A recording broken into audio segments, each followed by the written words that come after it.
کہ جس وقت جنازہ اٹھتا ہے تو مردہ اپنے گھر والوں سے کیا کہنا چاہتا ہے یا لوگوں سے مردہ کیا کہتا ہے.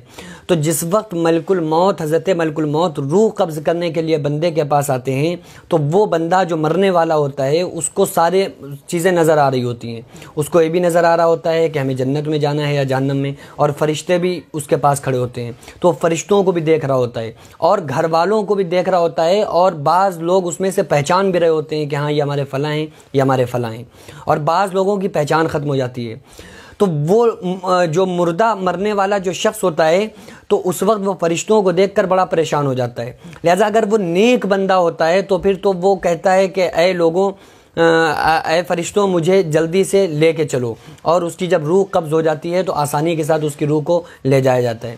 لہٰذا جب اس نیک بندے کا جب جنازہ اٹھتا ہے تو وہ مردہ کہتا ہے کہ اے لوگوں، میرے جنازے کو جلدی سے قبرستان لے جاؤ اور مجھے جلدی سے مجھے اصل ٹھکانے میں پہنچا دو، یعنی کہ قبر میں مجھے جلد سے جلد پہنچا دیا جائے. کیونکہ وہ نیک بندہ ہوتا ہے، اسے دنیا کے اندر وہ دنیا اس کے لیے قید خانہ تھی. تو وہ یہ کہتا ہے، اب گھر والوں سے کہتا ہے، جو لوگ جنازہ اٹھاتے ہیں ان سے کہتا ہے کہ مجھے جلدی لے کے چلو اور مجھے قبر کے اندر مجھے میرے اصل ٹھکانے میں جلد سے جلد پہنچا دو.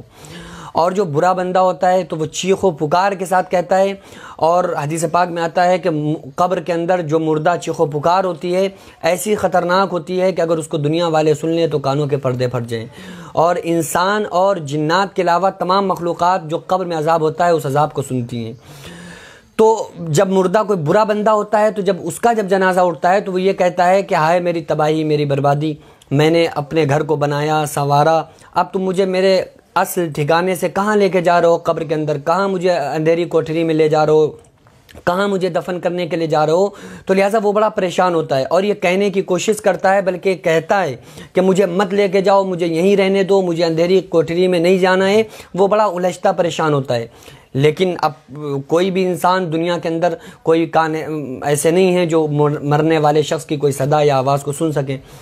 تو وہ اپنے آپ میں یہ باتیں کہتا ہے، لیکن ہمیں یہ ساری باتیں پیارے آقا صلی اللہ علیہ وسلم کی حدیث کے ذریعے سے، اللہ رب العالمین کے قرآن کے ذریعے سے ہم کو یہ ساری باتیں معلوم ہوئیں.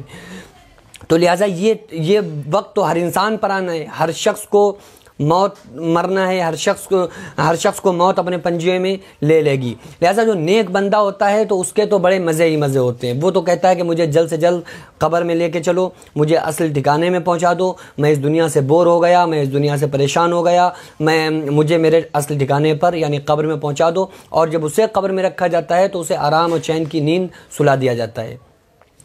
اور اس کے نیک بندے کے لیے اور بھی کچھ کنڈیشن اور بھی کچھ آپشن ہوتے ہیں. اگر وہ چاہے تو پرندوں کی پوٹوں میں سفر بھی کر سکتا ہے، اور چاہتا ہے تو وہ سو بھی جاتا ہے. برا بندہ جو ہوتا ہے تو وہ بڑا خطرناک پریشان رہتا ہے اور کہتا ہے کہ مجھے کہاں لے کے جا رہے ہو، بیوی بچوں سے کیوں دور کر رہے ہو.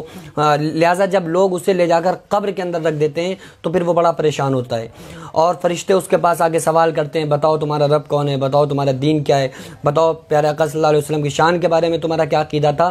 تو وہ جواب نہیں دے پاتا ہے، وہ کہتا ہے کہ ہائے میں نہیں جانتا. تو ان کے ہاتھ میں بڑے بڑے ہتھیار ہوتے ہیں فرشتوں کے ہاتھ میں. اگر کسی پہاڑ پر مارا جائے تو پہاڑ ریزہ ریزہ ہو جائے. تو حدیث پاک میں آتا ہے کہ وہ پھر اس شخص کے اوپر، اس گناہگار کے اوپر، کافر فاسق فاجر کے اوپر قیامت تک چلتا رہتا ہے. تو اس وجہ سے ہم سارے لوگوں کو چاہیے کہ اس دنیا میں پیارے آقا صلی اللہ علیہ وسلم کے بتائے ہوئے طریقوں پر عمل کریں، تاکہ اس دنیا کے بعد کی جو زندگی، عالم برزخ کی زندگی یا میدان محشر یا پلسرات کی جو تمام وادیاں، جو ٹھکانے اور جو چیزیں آنے والی ہیں، ان تمام راستوں میں ہمارے لیے آسانی ہو جائے. دعا کریں کہ اللہ رب العالمین ہمیں اور آپ کو پیارے آقا صلی اللہ علیہ وسلم کے بتائے ہوئے طریقوں پر عمل کرنے کی توفیق عطا فرمائے، اور آخری وقت نزا کے عالم میں ہم تمام لوگوں کو کلمہ میسر فرمائے اور ہمارا خاتمہ ایمان کے ساتھ ہو.